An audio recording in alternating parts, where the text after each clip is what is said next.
Yep, that's me. You're probably wondering how I ended up in this situation. Waiting game lang tayo. Time check, it's 2:58. Magandang hapon po sa ating lahat.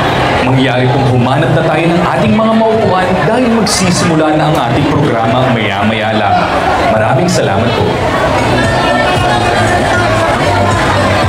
Magsitayo po tayong lahat para sa pambansang awit ng Pilipinas na susundan ng bagong Pilipinas Hymn, DOH Hymn at ng Quezon City Hymn.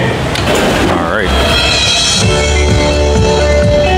Magandang hapon, Batasan Hills. Kami ay nagpapasalamat sa inyong pagsama sa amin ngayong araw para sa paglulunsad ng alas 4 kontra Mosquito. Isang misyon tungo sa kaligtasan ng ating buong barangay patungo sa dengue-free Batasan Hills. Isa ang ating misyon ngayong araw. Simulan ang tradisyon ng paglilinis tuwing alas 4 ng hapon para makaiwas sa mga mapapanganib na dulot ng lamok na dengue. At syempre, para opisyal na masimulan ang ating programa, narito para magbigay ng kanyang welcoming message, Quezon City Mayor Joy Belmonte. Maraming salamat, Mayor Joy.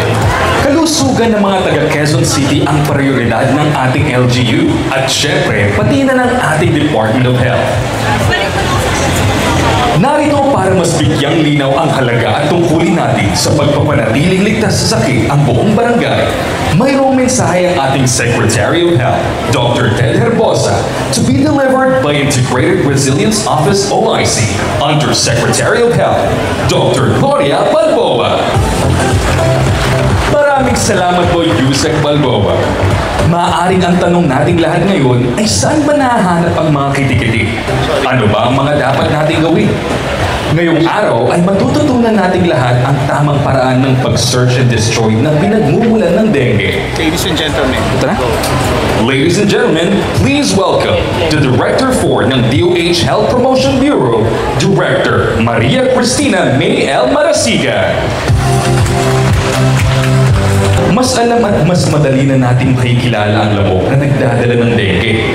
Paano nga ba natin malalaman ang simptomas na dala nito?